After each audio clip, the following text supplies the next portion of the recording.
siang. Perkenalkan, saya Miracle Gabriel Kaitang, NIM 2014-2010-48, kelas A4 semester 3, Fakultas Keperawatan, Universitas Pembangunan Indonesia Manado. Baik, di sini saya akan menjelaskan sedikit tentang materi, yaitu kedaulatan pangan dan masalah impor daging.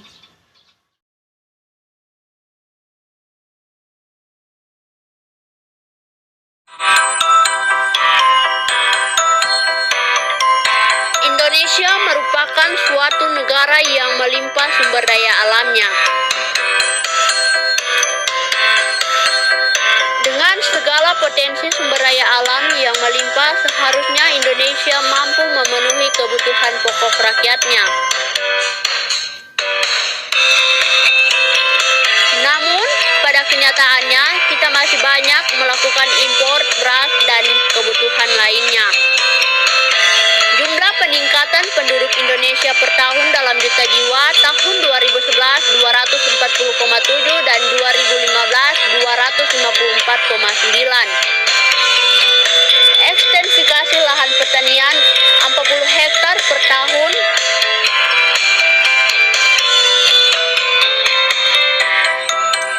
Dan namun alih fungsi lahan pertanian 100 hektar per tahun.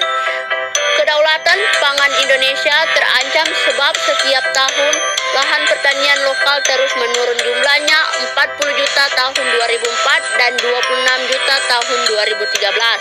Banyak upaya untuk meningkatkan produksi, diantaranya adalah: yang pertama, pemupukan dengan tepat. Kedua, irigasi teratur.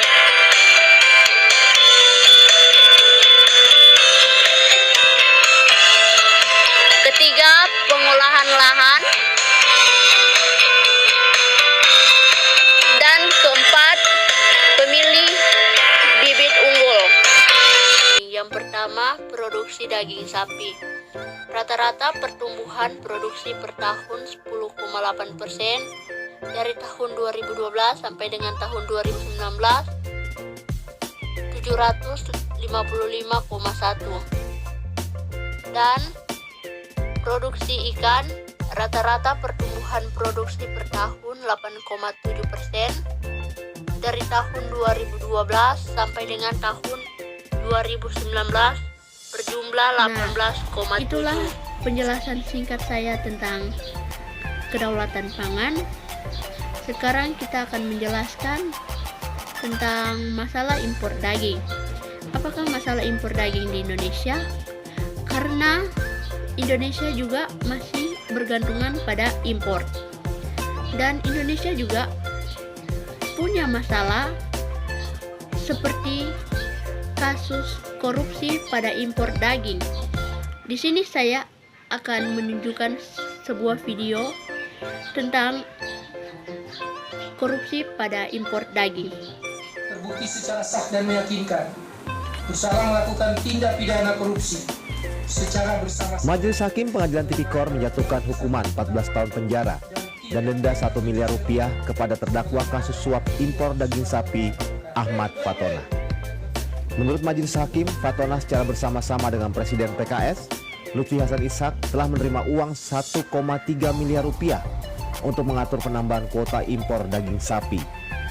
Uang komisi itu diberikan agar Lutfi dapat mempengaruhi pejabat Kementan yang dipimpin Suswono, kader PKS, supaya menerbitkan surat rekomendasi persetujuan pemasukan atas permohonan penambahan kuota impor sapi seberat 8.000 ton yang diajukan PT Indoguna Utama dan anak perusahaannya. Tidak bisa dibuktikan memang Partai Keadilan Sejahtera yang dipimpin Lutfi telah dialiri dana suap daging sapi impor secara langsung. Namun berdasar kesaksian Puji Rahayu, staf PT Indoguna, secara institusi Partai Keadilan Sejahtera diduga pernah menerima uang sebesar 98 juta rupiah yang diberikan untuk penyelenggaraan musyawarah kerja nasional PKS di Medan 27 hingga 30 Maret 2012. Sisa uang lainnya ya dipakai Fatona dan Lutfi sendiri. Meski daging sapi diimpor, tetap saja harga daging mahal saat itu dan susah ditemui di pasaran. Hai adik-adik yang kerinduan untuk menjadi perawat. Di sini saya mengajak adik-adik untuk bergabung bersama-sama dengan Universitas Pembangunan Indonesia Manado.